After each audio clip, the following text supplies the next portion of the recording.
good afternoon. It's 4 o'clock, 4:02, and it's Tuesday.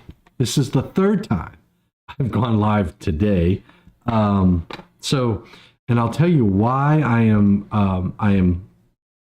decided to go live. We have a great new resource for the electrical industry. I've been working with a gentleman within our EATON walls, Gene Fiorni, who is an awesome individual who wants to, he knows we have a job to do. He knows that we are doing everything we can to make sure that we bring great information, quality information to the electrical industry. And he's helped get us a resource that I think you're going to like and learn to love moving forward. We're going to keep growing this website, and I want to tell you about it. The link is down below. It's very easy to get to. And let me see if I can do this. Nope, there it is. All right. So here's what you do. You go to www.eaton.com/NEC.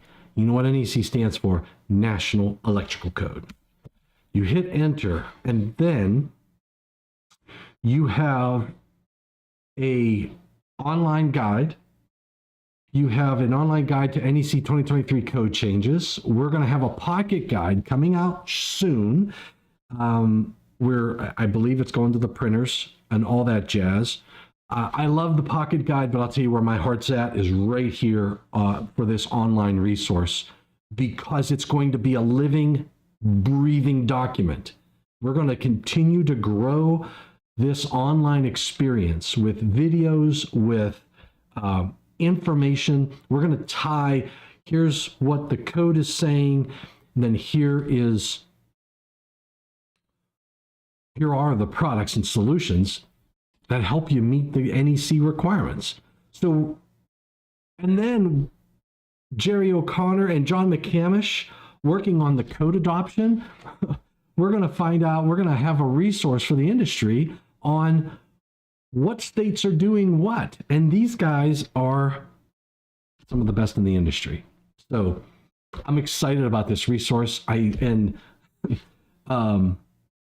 So what we did as a team, I identified 9 2023 NEC code changes that we say electricians, but anybody who's user of the code, you need to know about. And then this is focused on 2023, and you know where my head's at. I can't wait to start talking about the 2026 first draft report, so stay tuned. I know we're going to have some videos for the first draft report here to help you understand what's going on with the NEC as we move into the future. And you never know, there might even be some videos out here and materials on older editions of the code as well, because in my opinion, you need to understand the breadth and the journey. The NEC is a journey to bringing safety to the industry. So 210.8, we highlight, and if you click on these are hot links. You know, I learned this. You know what a hot link is? You just click on it and it takes you to the webpage. So this is more information on Section 2, Article 210, Section 210.8. These talks about the NEC requirements. This talks about the intention of the change, the rationale for the changes, and oh, look, by the way, down here in the bottom, boom, all of our solutions that help you meet the requirements found in that section. So we're marrying the requirements, help you understand why the changes occurred, and then providing more information for you. These are other quick links. NEC requirement 2023 code change intention, rationale for change, to get you down below. Let's see where this takes you. Ooh, cool beans. So that's going to be later. I'm not going to get there now. So then 210.8b, again, I've got the requirements and the rationale for changes. And this is a work in progress. So if you have comments on it, please send me notes. If there's something you see, like little things that bother you about what we're saying, how we're saying it, what we included, what we didn't include, please send me a note. I'd love to make sure that we address all of your concerns and questions and all that jazz. My goal is to, in the future, we're going to have the ability to, well, I'm not going to go there because we're not there yet.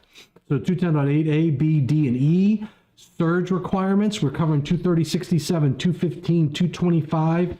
We're placed in the Article 215. So you click on that and you look, here's all your surge requirements. 230, 215, and 225. Those are the three key areas where we have some changes. They expanded beyond dwelling units in the 2023 code cycle to dormitory units, guest rooms. And what I love is they put my little hand drawn. I drew this diagram on my iPad because I use this to help people understand the requirements. And I was like, I love it. I love the fact that you have my hand-drawn diagram there. I was thinking that these guys are going to want to, take some time and I just love, it conveys what you need to know and what you want to hear and read the notes and read everything that's in the figures on the notes here on the side. You got the intention, and then there's a video. We made information on video. So we've got short clips to help you understand the requirements. Barriers in Article 215.15, barrier requirements. We've got Article 215 for feeders, 215.15 for barriers. I gotta fix this little image right here. There's supposed to be a one line, so they're gonna have to work on that one. These are, look at this. This is some examples that I ran.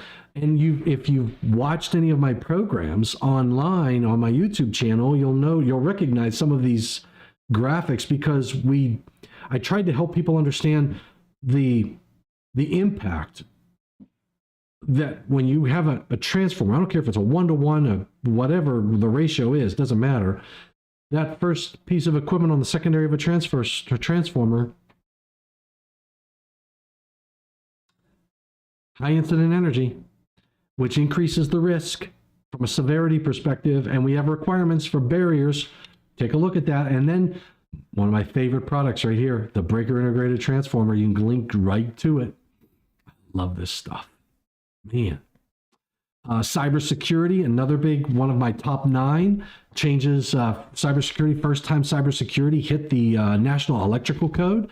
And if you click on the link, it takes you again to the sections 110.3, 240.6, 708.7, 708.8. I got to figure out how to address, we have the title article and I have sections because we have multiple articles. So the intention here is to have a page for each of these sections. So 110.3 is going to get built out. 240.6 is going to get built out. And we're going to have individual pages for each of these sections in the code. And then we'll have videos associated with each of those sections. So this is going to be a resource that you are going to want to bookmark and keep track of because grow, grow, grow. That's exactly what's going to happen here. So you got the rationale for the changes. And look at this. More how codes and standards, smart breakers, etc. All right. And then service equipment, 230.71. There's your Article 230, Article 230 Part 5, and then 230.71. So you see the layout, and we got to do some cleaning up. So I'm gonna have to go through each of these pages and just do some markups and get that over to the web team. But this technically is going to be Article 230, Section 230.71, and we'll talk about all of the requirements in and around 230.71. And when 2026 comes out, if there are anything that's changing 230.71, it's going to go right here so you have the entire picture. I just love this stuff. Rationale for changes. Oh, look at this. Alternatives. Christopher Bond, product engineer. This is good stuff. What are alternatives? To comply with 230.71 for traditional garden style apartment complexes. Look at this. You got meters. You got all the great information. Oh man, I'll tell you what. I am excited about this resource. Arc flash labeling in Article 110 and 110.16b. And I don't know about you, but take a look at 2026, what is happening in 110.16. It's good stuff. And I've got my video down here. What else we got? Reconditioned equipment in Article. So reconditioned equipment. So I have Article 100 definition, servicing. That was another new term that was put into the 2023 National Electrical Code. So you got to think about what's going on from a 2023 code perspective around reconditioning. You know, all of these sections, and this is a great resource for you. This just identifies all of the sections that are in the 2023 code where reconditioning is mentioned. And again, servicing is another one of those terms. We added the term servicing because people were having questions about what is it that I'm doing to, what am I doing to the equipment that puts me into the reconditioning basket as opposed to just servicing? And what's the difference between servicing and reconditioning? So I'm loving this stuff. 210.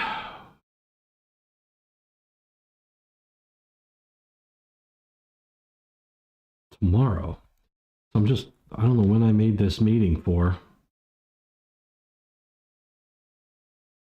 COE leadership, discussion with UL using modeling. All right. So not till next week. Anyway, these are all the different areas. And you'll notice most of these are .2s. Now, in the next code cycle, .2 is reserved for listing requirements and .3 is reserved for reconditioning. So all those .2s are going to go to .3, and my gut tells me those like 404.16, 660.10, 495.49, all of those are going to have to go to .3 as well. So the new style manual demands it. NEC requirements. These are just the different requirements that are out there. 2023 code change intention, and then you got the rationale, and then all for safety's sake, we've got resources, references down here. These are different, like this, defining, this was something that I think I did. Yeah, I did a while ago. And then another a news thing that you should subscribe to, sign up for staying connected to For Safety's Sake blog, where we talk about safety related topics. So you're going to want to make sure that you subscribe and sign up for this as well, so that when we come out with new editions of the For Safety's Sake blog, you are a part of that. See, you thought that we just sat on our hands here when it comes to codes and standards. No, we got a lot of crap going on. Come on, you need to stay a part of the program. All right, keep up. You know, lead or get out of the way. So this is another great resource for you, though. Please make sure you check that out. Look at this, modernization services for UPSs. There's a lot of information here about how life extension. That's another way of saying reconditioning, refurbishing. You want to extend the life of all your equipment. It could be servicing too. So you might say, look, a good maintenance program can extend the life of your power distribution system. I'd love to sell your products every day of the week, twice on Sunday, but it's not a good sale when you have to buy it because something failed. Maintain it, keep it up to date, and it will last you a long, long time. So these are all of our, look at this, 93, 95. And if you want to know what it is, they've got, look at this. Well, let's take a look at what this says. I'm loving this stuff. Look at this. Watch as engineers perform a 9355 UPS SLEP. Look at that. All breakers are locked out and tagged out for safety. Look at that verification. He's wearing his personal protective equipment. I love it. This is good stuff. Removal of input-output boards. Oh man, you gotta love this. Look at this. Removal of power modules. Tell me this isn't cool. No, don't tell me it's not cool. Tell me this is absolutely cool beans, isn't it? New L1 and L2 board modules being installed. Look at this stuff. New L3 power modules. Time to reconnect all of the wiring. I love the time lapse. I gotta do some time lapse. And an EATON stool. I want one. I gotta get an EATON stool. All reconnections are complete. Time to install the covers. Prepare for calibration. Locks and tags have been removed and the unit is ready to be powered up. He's got his personal protective equipment on during that whole power up process because it's an abnormal condition because you just did all the work to it. So you don't want to energize it without having your PPE on. Look at that. He's doing all his testing.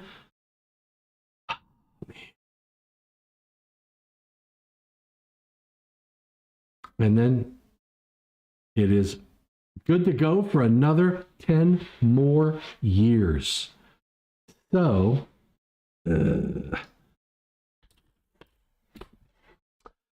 all right, that's your called Service Life Extension Program. Man, electrical circuit protection, switchgear modernization. There's so much we can do in this world. You need to really understand what it is that you're doing. When are you meeting the definition of reconditioning? When are you meeting the definition of servicing? What else? All right, so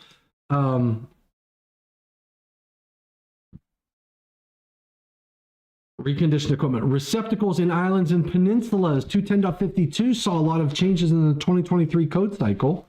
So we made the receptacle optional in 210.52. There's your 406.6D3 receptacles. TFCI receptacles are required to be listed. Oh yeah, learn more. Duplex nightlight receptacles. Hey, we'll show you anything. I think that's kind of a cool product. But you've got all your different types of receptacles. And then selective coordination, big change in selective coordination. I don't have a page for that yet. So I got to get a page put together for selective coordination. I know we've got some videos on what is selective coordination, but there's an online guide. Look at this, watch this, click that, look at this. You can differentiate if you're a commercial or residential. You can select different topics, disconnects. So maximum number of disconnects, emergency disconnecting means. This is your section 230.85, article 230 for services. There's the NEC requirement, rationale for change, all the different types of solutions to help you meet those requirements. So there's, again, just released, hot off the presses, and a great resource that I hope you all can learn to use and grow with us at EATON as we grow this resource for the industry. So hopefully you can go out there to eaton.com/NEC and enjoy a resource, digest it. And remember, if you have questions about it, concerns, if you read something, you go, Tom, are you sure about that? Send me a note. I'd love to hear from you. You never know. You might find that area where we say, hey, yeah, you know what? We got to change the website. I'm already just looking at it now for the first time and got a lot of cool stuff. So Steve, hopefully it's hopefully it's a good resource for the industry. So, and it will continue to grow. And my hopes are, so here's my vision. We're going to make a living code book. Each section is going to have a page. And then you can have a window into all of those different pages. Like if you want to know GFCIs, ground fault circuit note, shock protection, and you go GFCI protection. When I click on GFCI, my vision is that I have my 210.8 and anywhere else where we have 422, Article 422, if there's GFCI protection in 625, if there's GFCI protections in Chapter 7, in 555 and 517, I want all of those sections to show up on this page. So we are working to bring that to fruition. And this is the 2023 edition. So as we grow the 2023 code book, hey, Danny Silicott, thank you, sir, for joining in. So as we grow this resource and we bring more and more materials to this web page, when the 2026 code cycle comes out, if a section didn't change, if we don't change 210.8d, then the 210.8d that's here for the 2023 code is the same as what it is for the 2026 code. So, and if we do change, say, 210.8a, and we make changes in 210.8a, when you click on 210.8a and you talk about the NEC requirements, in this NEC requirement, we're going to make those changes to say, well, the National Electrical Code, I don't know, now requires GFCI for whatever, or it removed GFCI, or it changed an exception in 210.8a, and then I'll have the NEC 2026. So we'll maintain the history, the living history of each section. That way you have that complete visibility and history associated, because I keep saying it, you got to know where you came from to know where you're going. And we want to make sure that we understand the journey that safety is taking in the code. Sometimes we take 2 steps back when we've made 1 step forward, but it's important that we recognize the changes. So I'm hoping this is going to be a good resource for the industry. We're putting a lot of work and time into it. I plan to have, like, 210.8a, I'm going to record a little video and say, hey, here's what's going on in 210.8a. Here's what happened. Here's why it happened. Here's information for you from my perspective. We'll get I think Jerry O'Connor is recording some videos right now that we're going to be populating out here on this website. I'm sure we're going to get other people as well contributing to all of this content. And we're going to have a live session, a webinar that's coming out. I believe it's in April. So stay tuned for that. We're going to be talking code changes. I'm out getting a few individuals to participate in some of those. I will include this in Shock Week at the end of May. I'm working on my stuff. I think I took my cup. Over there. I'm working on the materials and trying to get some videos made for Shock Week. So if you don't know about Shock Week, end of May, last week of May is going to be Shock Week, and we're gonna blow it out of the water. We are going to talk shock protection all week long, short video clips, and I'm going to do everything I can to work in this resource, and we're going to continue to grow this resource. Surge protection. Look at this, surge protection. They even got my belly in here. Look at that. Look at that little fat roll. I got my fat roll in there. So in my videos, but we're going to have, we recorded a bunch of sessions on the 2023 code requirements to marry this. And I do plan on other videos as well. I've got a whole host of videos that we're going to be putting out here for each of these different sections. So hopefully we can collaborate. And my goal, and I am going to tell you, my goal is that when you go to these pages, I want to be able to solicit. I want people to be able to provide comments, almost like a message board for each of these sections. Because in my opinion, I don't know about you, but sometimes we have in our mind what we think exactly what the code requirement is and how it's going to be applied. But in reality, we may listen to someone else's perspective and go, wow, that's very interesting. I never thought about it that way. So my goal is to try to build on that and grow that as much as I can.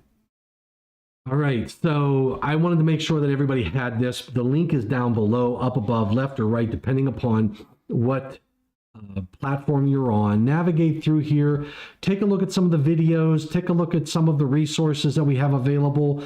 As we grow these resources, we can provide article, look at this, quick links, article, Rationale for change. Let's see if there's, yeah, look down at the bottom. So the goal here was on each of these topics, I want to marry materials that we know are out there, whether they be EATON materials or NEMA materials or NFPA Research Foundation. I want to try to create, obviously from an EATON perspective, we want you to know what products we have available to meet the requirements of the code. I mean, that's something we all need to understand. I mean, obviously, nobody out there buys anything other than EATON equipment.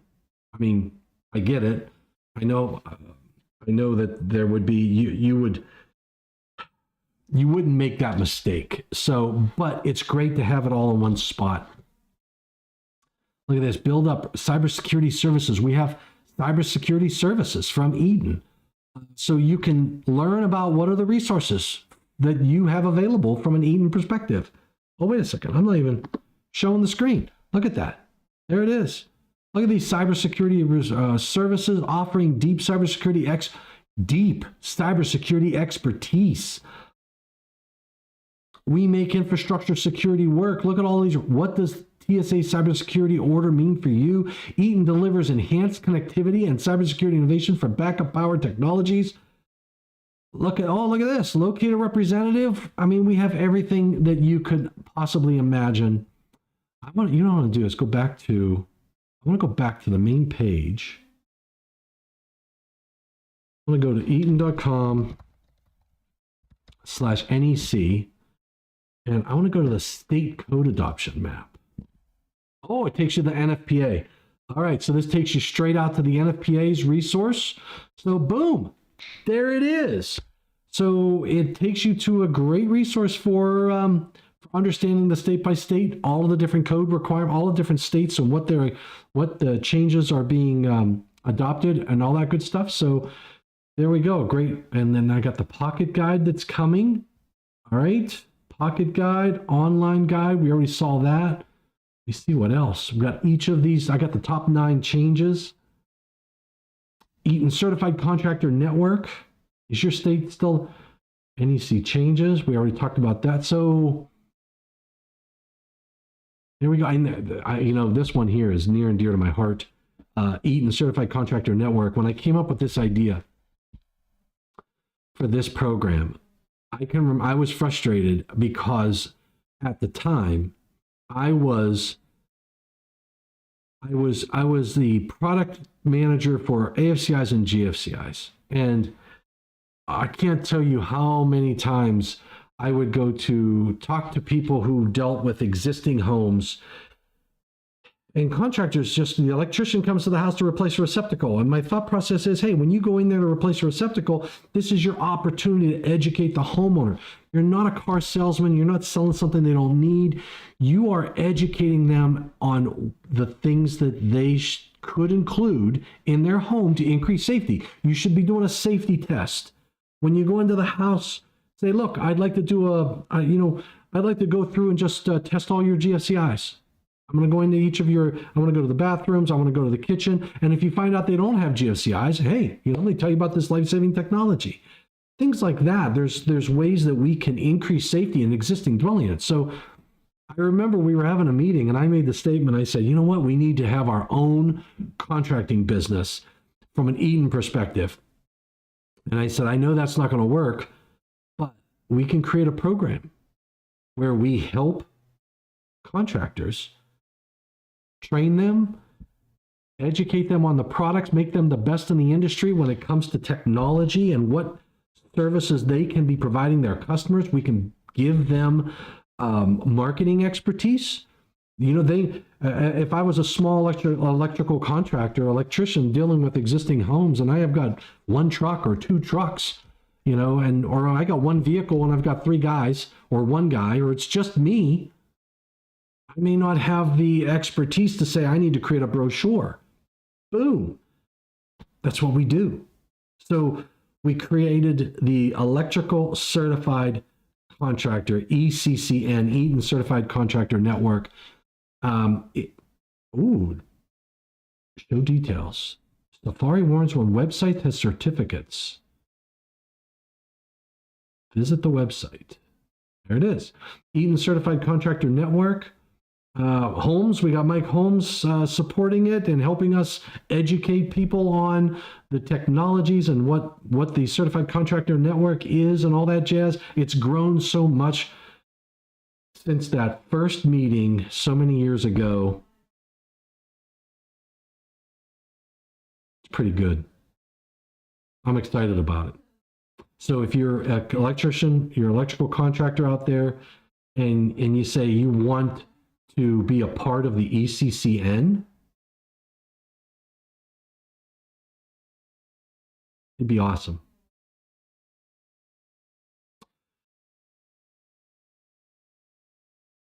All right, so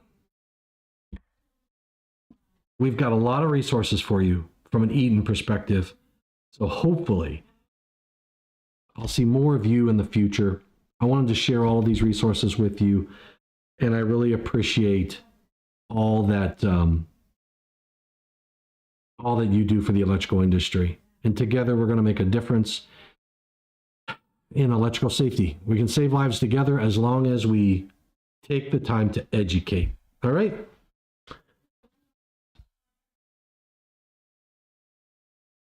Sounds good. Thanks everybody for tuning in, and hopefully we can make a difference together. Resources are down below. Check out that website, and let's get her done. All right. I just wanted to share that with you. Now, take care, stay safe, and please stay healthy.